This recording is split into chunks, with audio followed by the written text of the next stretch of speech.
ম্যারিয়েটের branded apartment আসতে যাচ্ছে জেএলটিতে, এবং look at the quality and finishes. এই যে ডোরটা দেখছেন না, এটা it's very very heavy. And apart from this, Marriott যা দিচ্ছে আসলে, দুবাই সাবা ডেভেলপারের সাথে টাই আপ করে যে প্রজেক্টটা আনতে যাচ্ছে, এটা এত অ্যামেজিং একটা প্রজেক্ট যে শেয়ার না করে পারছি না। আমি যদি ম্যারিয়েট সম্পর্কে বলি, 140টার উপরে দেশে ম্যারিয়েটের ব্রাঞ্চেস আছে এবং মোর দ্যান 9300 প্রপার্টিস আছে পুরো গ্লোবালি, এবং 1.7 মিলিয়ন রুমস আছে এদের। সো আপনি চিন্তা করেন ম্যারিয়েট কত বড় ব্র্যান্ড, এবং আপনি যদি এই প্রপার্টি নেন তাহলে আপনি ম্যারিয়েটের গোল্ডেন মেম্বারশিপও পেয়ে যাচ্ছেন।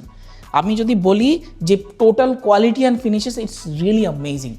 জুমেরা লেক টাওয়ারে জুমেরা আইল্যান্ডের ভিউ আপনি পাচ্ছেন, আর কি লাগে। এই রকম একটা চমৎকার একটা প্রপার্টি যদি আপনি মিস করেন তাহলে আসলে এটা খুবই দুঃখজনক ব্যাপার। সত্যি বলতে কি, এত অ্যামেজিং ফিচার্স এবং এখানে যে কোয়ালিটি দিচ্ছে না, অবাক না হয়ে পারছি না। ওয়ান বেডরুমের প্রাইস মাত্র 2 মিলিয়ন দিরহাম থেকে শুরু হচ্ছে, যেটা $5.5 লাখ US এবং 4,40,000 ব্রিটিশ পাউন্ড। সো এত অ্যামেজিং প্রপার্টি, তাও জুমেরা লেক টাওয়ারে, যেখানে আফটার দুবাই মেরিনা সবচেয়ে বেশি এয়ারবিএনবি হয়। শর্ট টার্ম হলিডে হোমসের বিজনেস ইজিলি করা যাবে। আপনি চাইলে ম্যারিয়েটকে দিয়ে দিতে পারেন, 20% ওরা রাখবে, বাকিটা আপনাকে পুরোটাই দিয়ে দিবে। 8 to 10% আপনার রিটার্ন চলে আসতে পারে। Amazing property, payment plan is so wonderful. 65% during construction, 35% post hand over, তাও 3 বছরে। দেরি না করে আমার সাথে এখনই কন্ট্যাক্ট করুন যদি প্রবাসী হয়ে থাকেন। আর এই ধরনের নতুন ভিডিও যদি চান তাহলে আমাকে এখনই ফলো করুন।